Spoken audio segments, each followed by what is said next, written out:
তো শিশুদের ক্ষেত্রে এপিলেপসি যদি হয় তো এপিলেপসিও অনেক টাইপের আছে, হ্যাঁ কনভালশন আছে, এবং অনেক সময় এপিলেপসি যে কোনো বয়সে হয়, ফ্রম বার্থ টু একেবারে এল্ডারলি পর্যন্ত এপিলেপসি হতে পারে। এখন এপিলেপসি যে কি টাইপের হচ্ছে সেটা দেখে তার আবার ইনভেস্টিগেশন করতে হয়। মেন ইনভেস্টিগেশন হচ্ছে ইইজি বা স্ক্যান, সে সিটি হোক আর এমআরআই হোক। এমআরআই যদি অ্যাফোর্ড করতে ভালো, এমআরআই উইথ এপিলেপসি প্রোটোকল আছে, সেই এমআরআই এপিলেপসি প্রোটোকল করে ইইজি করে ওষুধ দিতে হয়। ওষুধ আগেও স্টার্ট করতে হয় যদি খুব কনফার্মেটরি থাকে। তো এক একটা রোগের এপিলেপসিও অনেক ভ্যারাইটির জন্য এক একটা ভ্যারাইটির এক একটা ওষুধ দিতে হয়। এখন সাইড এফেক্ট যদি হয় তাহলে সেটা চেঞ্জ করে দিতে হবে। মিনিমাম অনেক ওষুধ যদি কোনো স্ট্রাকচারাল ব্রেন ড্যামেজ না থাকে তাহলে 2 থেকে 3 বছর তো সবাই দেয়, তারপরে গ্র্যাজুয়ালি সেটাকে উইথড্র করা হয়। এখন মোর দ্যান 80% কেসে হয়তো আর রিকভার মানে হয় না, যদি ইডিওপ্যাথিক হয় যেখানে কোনো কারণ জানা নেই। তো যদি সেরকম হয় কি আস্তে আস্তে উইথড্র করে দেখতে হয় যে আর হচ্ছে না, কিন্তু হলে আবার সেই দিতে হয়, সেটা অনেক দিন ধরে কন্টিনিউ করতে হয় এপিলেপসিটা। এখন বাচ্চাদেরও হয়, বাচ্চাদেরও কতগুলো পরীক্ষা আছে, রক্তের পরীক্ষা আছে, হ্যাঁ, তাতে সেই ডিফিসিয়েন্সি বা সেই জেনেটিক অ্যানোম্যালির জন্যও হতে পারে। আর আরেকটা এপিলেপসি আছে হিস্টেরিক্যাল এপিলেপসি। তো হিস্টেরিক্যাল এপিলেপসি যদি হয়, যে ডাক্তার যদি মনে করে যে এটা হিস্টেরিয়ার জন্য হচ্ছে, তার জন্য স্পেসিফিক কিছু সাইন সিমটমস আছে, তো সেইগুলো তাহলে সাইকিয়াট্রির কাছে রেফার করে দিতে হয়। তো এটাই হচ্ছে মোদ্দা কথা এপিলেপসি। তবে এপিলেপসিতে যে অজ্ঞান হয়ে যায় এবং পড়ে যায়, এবং তখন ঠিক সেই পিরিয়ডেই একটা লাইফ রিস্ক থাকে।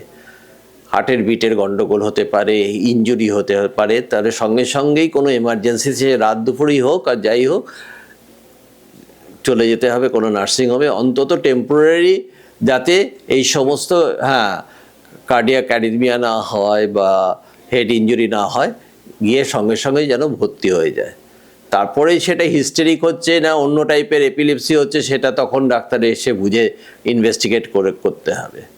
ঠিক আছে। অ্যাকচুয়ালি দীর্ঘদিন ওষুধ খাওয়ার ব্যাপারটা বললেন, সেক্ষেত্রে যে মাঝখানে যদি কোনোভাবে গ্যাপ হয়ে যায়, গ্যাপ হওয়া উচিত নয়। গ্যাপ হলেই সাডেন উইথড্রয়ালে সিভিয়ার এপিলেপসি হয়। ডাক্তার যতক্ষণ না বলছে ততক্ষণ একদম গ্যাপ হবে না। তো গ্যাপ হলে গেলে হতে পারে। তার জন্য আজকাল যেটা করা হয়, যদি বাই চান্স গ্যাপ তো হবেই না, প্রথম কথা যদি এপিলেপসি হয়, এখন এই আগে ইনজেকশন ছিল, তো এখন ওই মিডাজোলাম নেজাল স্প্রে একটা আছে, সেটা একটা নাকে স্প্রে করে দিতে হয়। তাতে এক্সপেক্টেড যে এপিলেপসিটা টেম্পোরারি উইথহোল্ড হবে। তো উইথহোল্ড হলে তখন নিয়ে গিয়ে দেখাতে হবে, ওষুধটা স্টার্ট করে দিতে হবে, ডাক্তারকে বলতে হবে ঠিক কথা যে ওষুধ মিস হয়ে গেছে, নাহলে ডাক্তারকে না বললে ডাক্তার তো ডোজ বাড়িয়ে যাবে, অন্য ওষুধ নিয়ে আসবে। তো মেন এটা হয় যে 1 বছর 1.5 বছর খাওয়ার পরে, 1 বছর খাওয়ালো বা 6 মাস খাওয়ালো, বললো যে আমার আর এপিলেপসি হচ্ছে না, তাহলে ঠিক আছে ওষুধটা বন্ধ করে দেখি। এখানেই মেন ভুলটা পেশেন্ট পার্টি করে। ডাক্তার যতক্ষণ না বলছে ততক্ষণ এপিলেপসির ওষুধ বন্ধ করাটা একদম উচিত নয়। হলে মানে এপিলেপসি ইটসেলফ একটা লাইফ রিস্কের ব্যাপার আছে। যে প্রোটেকশনটা জ্ঞানে মানে অজ্ঞান হয়ে গেলে ইনিশিয়াল পার্টটা দেবে না অজ্ঞানের আগে, যদি অনেক সময় টের পেলে সঙ্গে সঙ্গে তাই ভালো, আর অনেক সময় টের পাওয়া যায় না। যদি গ্যাপ হয়ে যায় তাহলে না, গ্যাপ হলে দেবে না, গ্যাপ হলে তো ওষুধটা খেয়ে নেবে। আর যদি আরম্ভ হয় তবে ওই স্প্রেটা দেবে। আচ্ছা, আর গ্যাপ হওয়াটা একদমই উচিত নয়। কারণ শিশুদের ক্ষেত্রে এই সমস্যাটা এমন একটা জায়গায় যায়, পরিবার মানে বিভ্রান্ত হয়ে যায়, তার পড়াশোনা, তার সমস্ত কিছু রেস্ট্রিক্টেড হয়ে যায়। সেক্ষেত্রে কগনিটিভ ফাংশনও হয়, যতবার এপিলেপসি হবে কিছু নার্ভ সেলসের উপরে একটা চাপ পড়ে, ফলে কগনিটিভ ফাংশনটাও ইন্টেলিজেন্ট এগুলো হয়, ফলে ডিটোরিয়েট করে। কিন্তু সেই জন্যই epilepsy is a very serious জিনিস।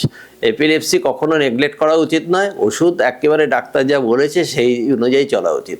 তারপরেও হতে পারে, তাহলে ডাক্তার দেখবে যে ওষুধের ডোজ বাড়াবে না আরেকটা ওষুধ নিয়ে আসবে। That is all the responsibilities of the doctor. Exactly.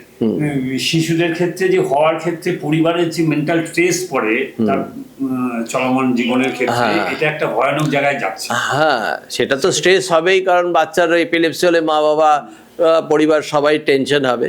তো সেই জন্যই বলছি যে এটা যাতে না হয়, তাহলে প্রথম থেকেই তার, এখন প্রচুর ওষুধ বেরিয়ে গেছে, তো সেই জন্য একটার পরে ট্রাই করে, বা কোনো স্পেসিফিক রোগ, এপিলেপসির জন্য একটা স্পেসিফিক ওষুধ এসছে এরকম যদি থাকে, সে ডাক্তারের উপর করতে হবে। না খেলে তো এপিলেপসি হবে আর স্ট্রেস হবে। আর এপিলেপসি হলে যেগুলো করা হয়, বলা হয় যে আগুনের সামনে যাবেন না, জলে মানে ড্রাইভিং এর রেস্ট্রিকশন আছে, সুইমিং এর রেস্ট্রিকশন আছে, সুইমিং করবেন না, এগুলো লাইফ রিস্কের ব্যাপারটা না করাটাই ভালো।